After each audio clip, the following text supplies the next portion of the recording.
I was born and raised in São Paulo, Brazil, in the 90s, which was a wonderful occasion to... I was born, in the 80s, but I come of age in the 90s, in which there was a period of great growth, evangelical growth in Brazil. When I was we were like a small percentage of the population. Now it's about 25 to 30%. So it has grown a lot. So in my context, in my local church, my youth group was see people coming to Christ, people growing, your friends arriving. So it was a very exciting time.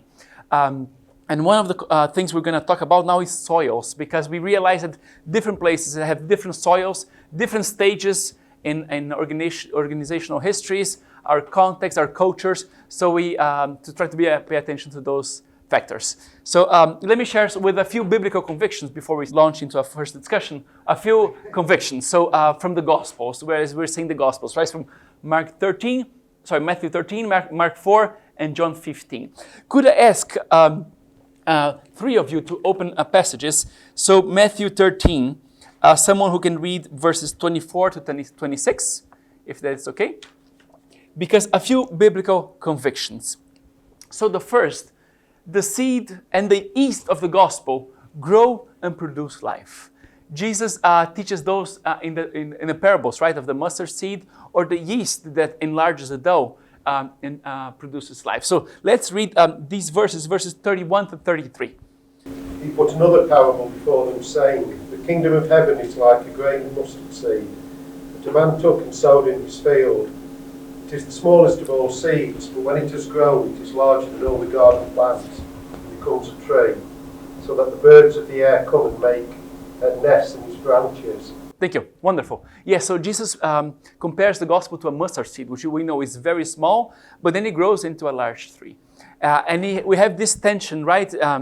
God doesn't despise the day of small beginnings, the little things which eventually grow, however much time it takes, how many generations.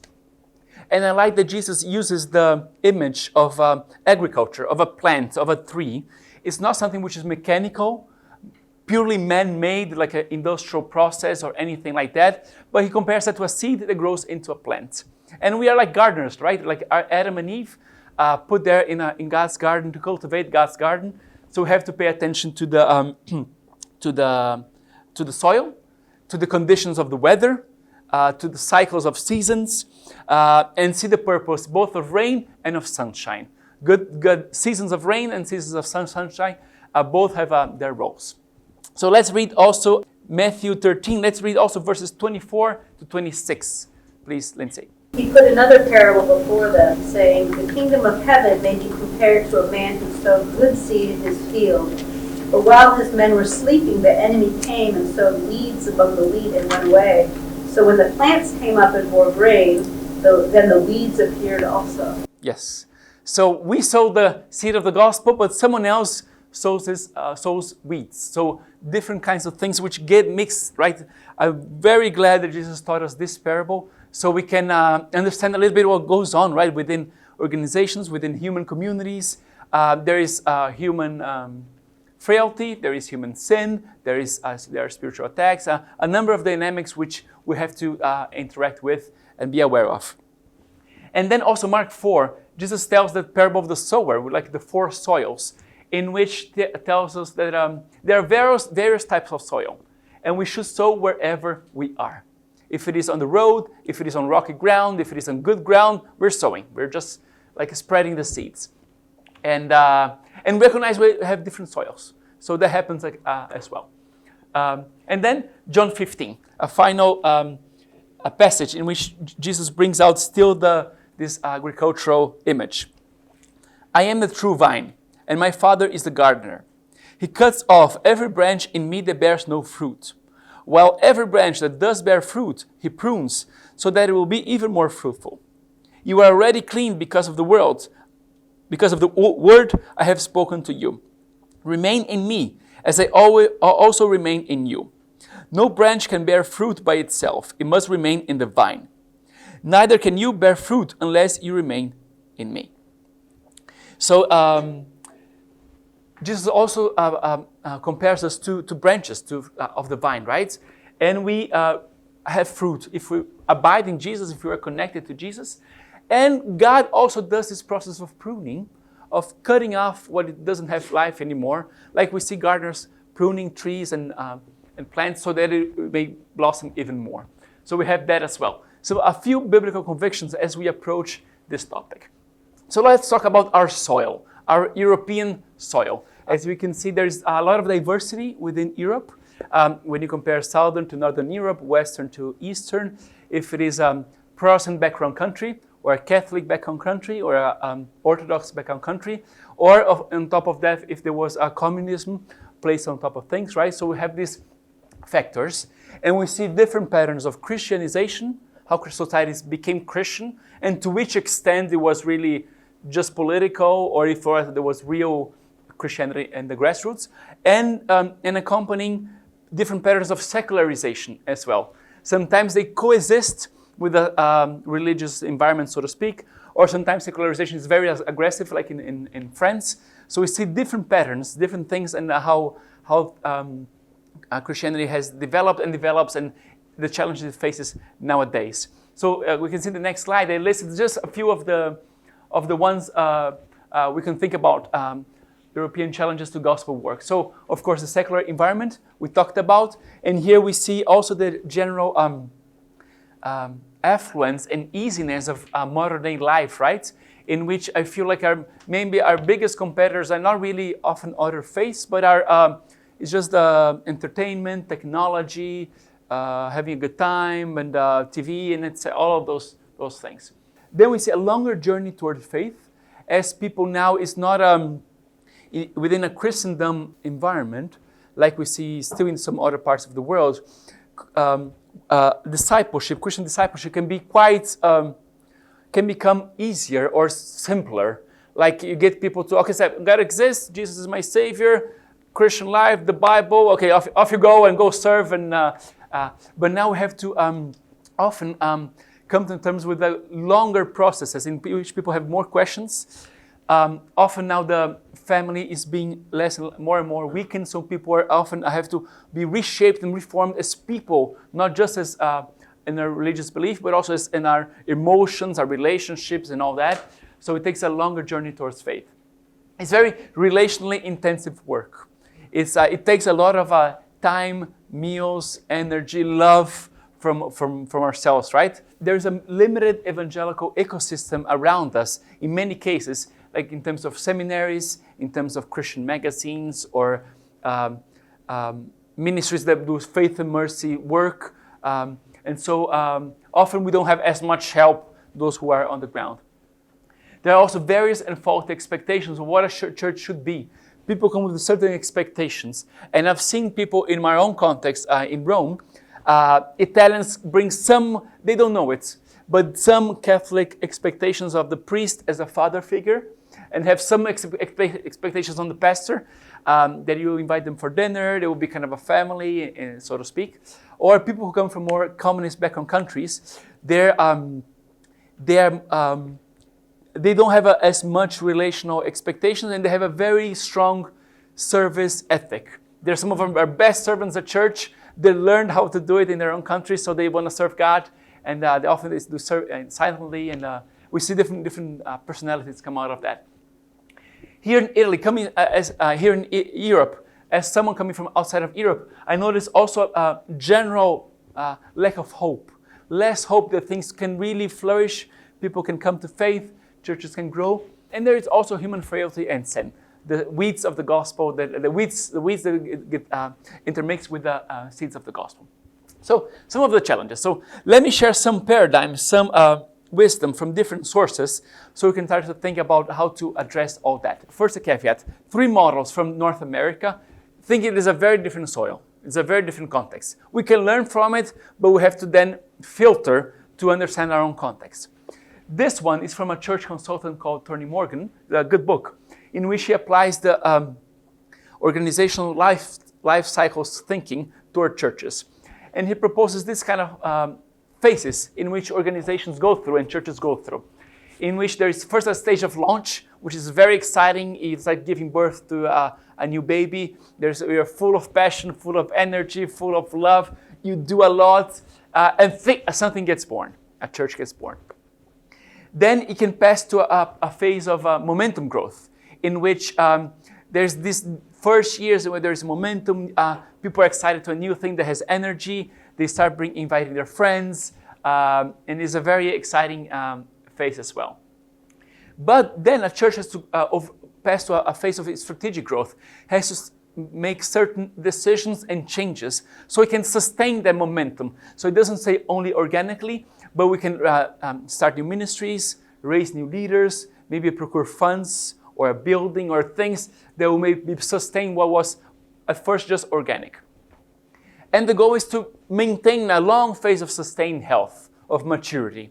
As we pass the baton to new generations, we raise new leaders, we multiply churches. Ideally, that's what we want to aim to. But on the other side of the scale, churches can also begin to decline and go to a phase of maintenance in which it's not, in which we're on the autopilot, keeping things as they were in the past. So we're kind of maintaining things. The objective is not to rock the boat, not to offend anybody, not to lose people, and we start to be more worried about not losing people within the church than winning people outside the church, right? Reaching those. If we don't address that phase, we can go through a phase of preservation in which the past is more important than the future, and we try to preserve that. And often there is conflict. It's an unpleasant phase. And if you don't address that, then it goes to life support and possible death.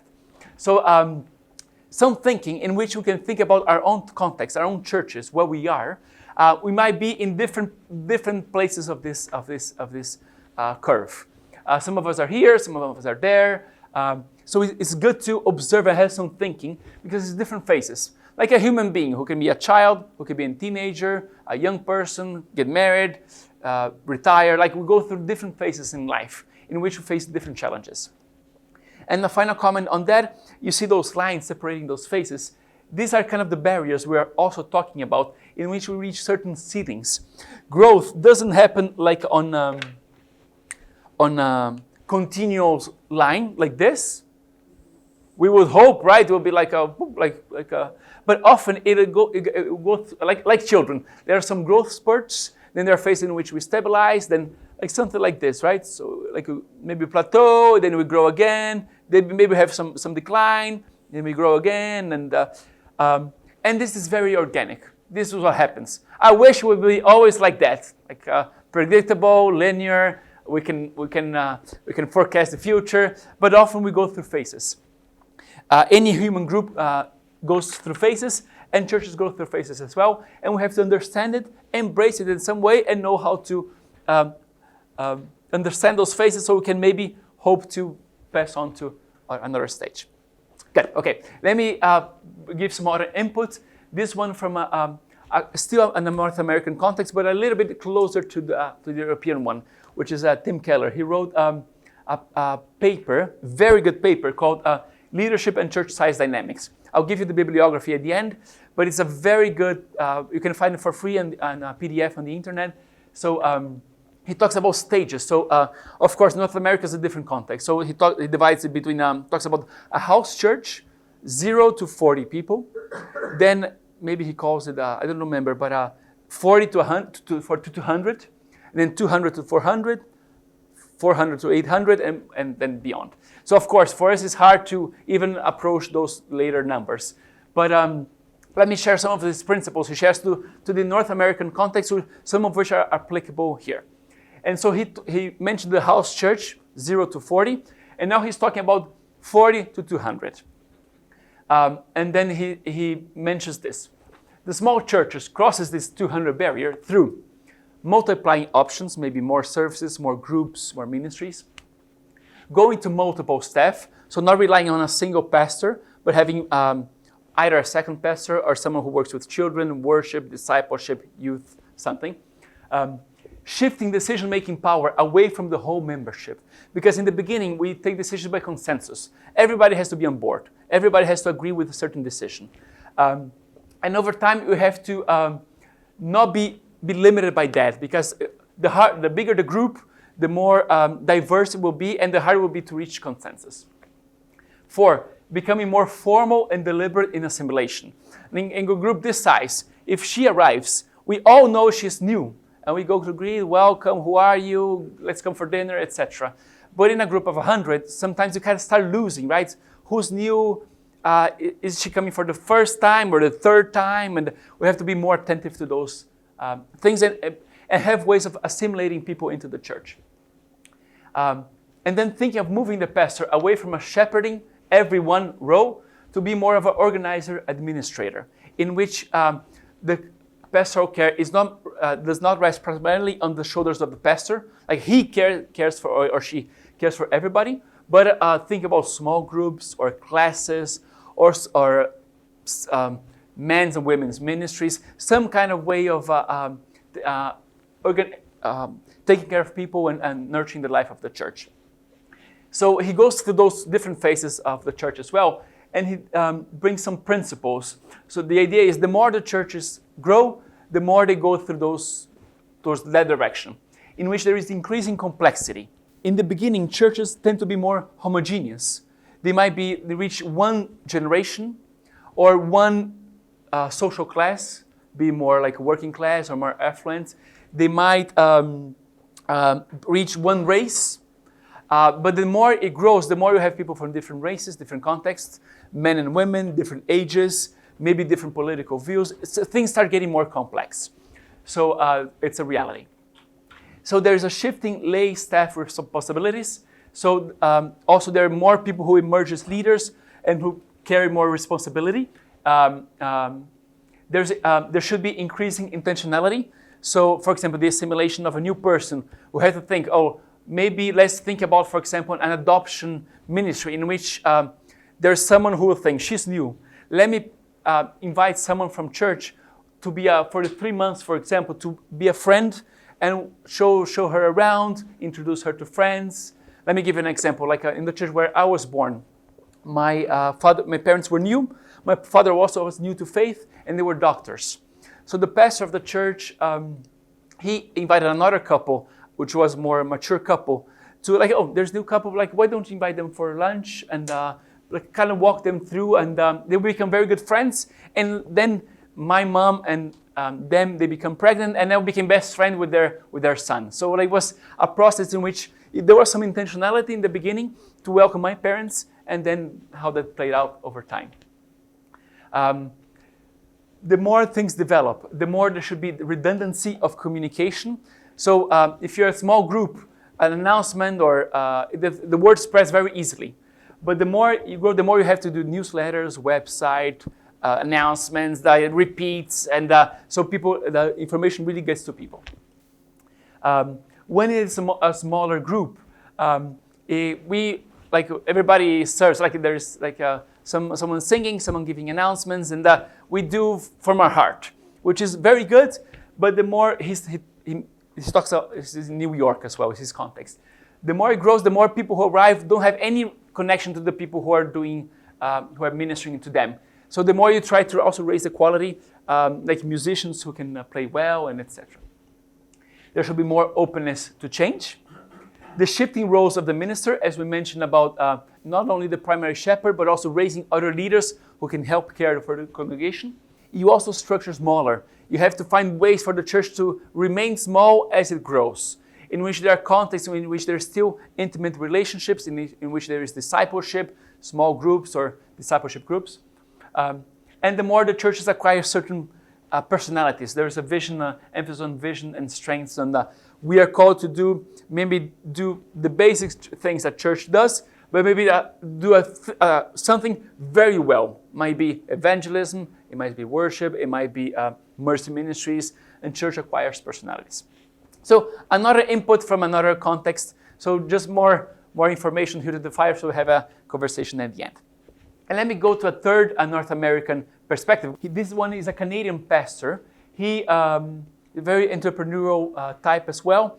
Now he runs a podcast and a blog, which is very good material. And here are some points from his blog, 2 articles he wrote. It will share some of the ground that Keller covered.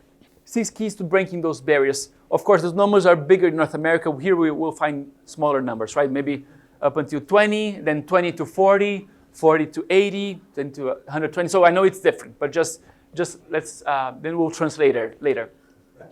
You try to push down decision making. So not have, he's talking about helping people be, have ownership and the responsibility of have decisions. For example, the people in the children's ministry be able to take decisions according to the number of kids and not having to consult the elders or something. A willingness to let others take the credit. Scalable pastoral care. He's talking again about think about how should everybody be cared for and how not to rely on just on one person. Governing boards that focus not on micromanagement, every detail of every ministry, but it give oversight and let ministries and people take decisions in their roles. An outward focused vision, keeping wanting to reach people who do not believe yet, and a bias towards what is possible. So try to think of that.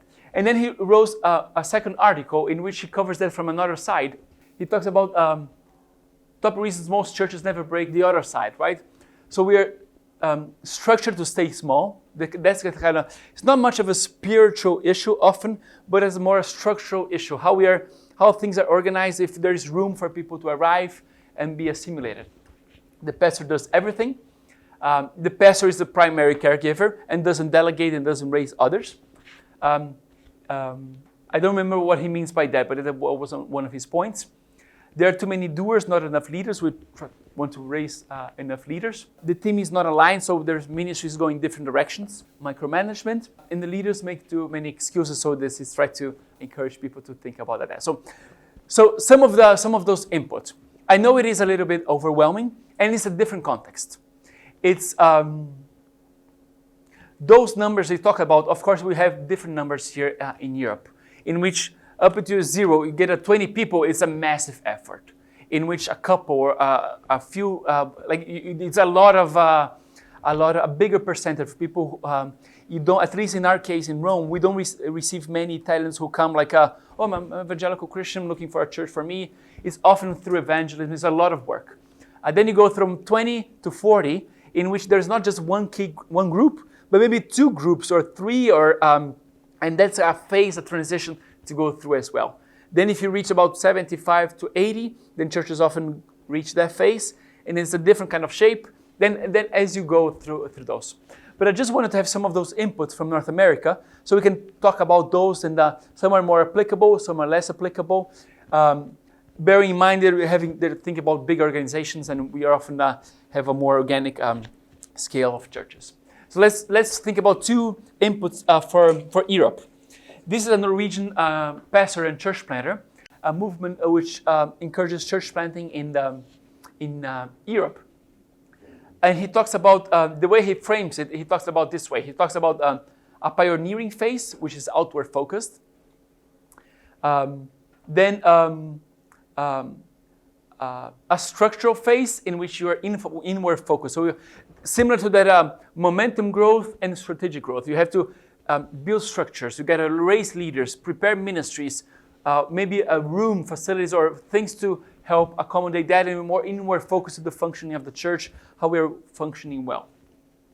Then hopefully you may reach a multiplying phase. You reach multiply leaders, you multiply disciples, you multiply ministries. You may hope to multiply churches as well, right? Give birth to a daughter church or something to that effect. And eventually, he's talking about coordinating phase in which you try to coordinate all those different churches, different ministries, etc. What I really liked about this model he proposed is that it's not linear either. It's not like this, right? It's like this, and you go through crises. So moments in which people start to feel it is different. Maybe, we're not the same anymore. We're not as close as we could be. There's more people. I don't know everybody's name. I don't have the same voice in a group of 100 in which I had when we were 10, right? And people start becoming a little bit dissatisfied and start criticizing things as well. And often there will be crises, and the church might want to remain in that phase or in that phase. He talks about an authority crisis, an autonomy crisis, a trust crisis. And so His material is also a series of videos, short videos online. It's for free. I'll give you the information then online. So it's very good material coming from Europe. And I think it was a little bit closer to what we experience here. Some of my own considerations on European reality. So as I try to put all that, I know it's a lot of information to absorb, right? And we have all that in the PDF, in our outline. You can see the app, it's all that. So trying to put all that in five things, 5 points in which we think. We start first to reimagine our church's ministry and our church's culture. Like, what would a different face be like? Which kind of approach would we have? How would we think about evangelism, think about discipleship, think about welcoming new people, thinking about taking care of existing church members. So you try to reimagine. It's a phase in which you're here and you try to imagine what this will look like, and you're not sure. You're making hypotheses, you're visiting other churches, reading books, and try to reimagine. Both the ministry and the culture.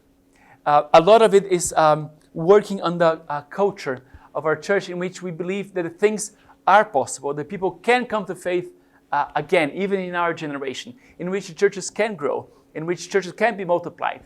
So we try to work on that. Then there's an unpleasant phase of personal reinvention, in which we question ourselves, in which we think, what is my preferences, my skill set, my gifting, and which kind of gifts or skills should I acquire to a new phase, in which it's unpleasant because we have to be willing to pay a personal price to the way we serve. But it's also good news because it depends on us. We have to be willing. If you are willing to do that, then we can then try to bring others into that. So think about our own personal reinvention. And then there's a phase in which we try to bring that to others. You form and you then empower new leaders, people who can do start a youth group in our church, or do a mercy ministry to welcome refugees. There was a major crisis, right? It's for people now in Eastern Europe. It's a good crisis, but it's stretching, right? They like to suddenly welcome people from another nation. How to organize all that? It's a good crisis, and how to organize that. Then you experiment ministry in a new way, in which you make attempts, you make mistakes, you learn lessons, and you fine-tune an approach. And then there will be lessons in terms of adjustment of that the course of action. There will be confirmation. That's how we should be doing. That's how we should be ministering here. And there could be also backlash, which is part of the journey, like the crisis as he mentioned, right? Some people might think that might prefer a more homogeneous church, in which maybe rich and poor people don't mix that much, or in which different races or languages, it's hard to make that happen. So let's say one nationality only. Then there'll be discussions. There may be the relationships you have to navigate, to go through that. Let me share one more possible next steps. So I wanted to be very, very practical. And so before we think about, here are some few next steps, and then we'll have a personal time in silence so you can think about your own ministry. What will be my next step? Maybe it will be disciple one person, raise one leader, think about one ministry which might be key for our church, learn a certain way of skill or something. But here are a few possible next steps. One is visit churches near you. I think the closer it is to our context, maybe the same city, the same country, and talk maybe about a church which is maybe 5 years down the road, and learn some lessons. They'll be the most applicable lessons for your own context. Just this month, our church now is 10 years old, and it flourished there in Rome. But I went to visit a pastor of a more charismatic church, which had a different setting, a different part of the city, reaching different groups of people. And I just went to introduce myself, ask questions, learn from them. Some things were applicable, some were not. It was a different model, but it was very, very interesting. And it was very also reinforcing of the good things you are already doing. So try to think of a church in which you just call them, say, "Oh, is it okay if I visited and have lunch with you guys, ask questions, and talk about our realities, my challenges?" So it could be one possible next step. So one is to learn from peers and from mentors. So I think there's the value of networks like this, right? Being in touch with people, maybe schedule Zoom in 3 months' time and think, "Oh, I tried to do this in my church and received this reaction. What do you think? Does it happen in your context as well?" So learn from both peers and from mentors. And study the literature on this kind of topic. In the PDF, I listed a good number of books and blogs and podcasts in which cover those topics. So it's good to continually grow and be able to stretch ourselves, always through that filter, to understand what is my context, what is a reality, what is applicable. Not everything will be, but there will be some good ideas here and there for you to think about.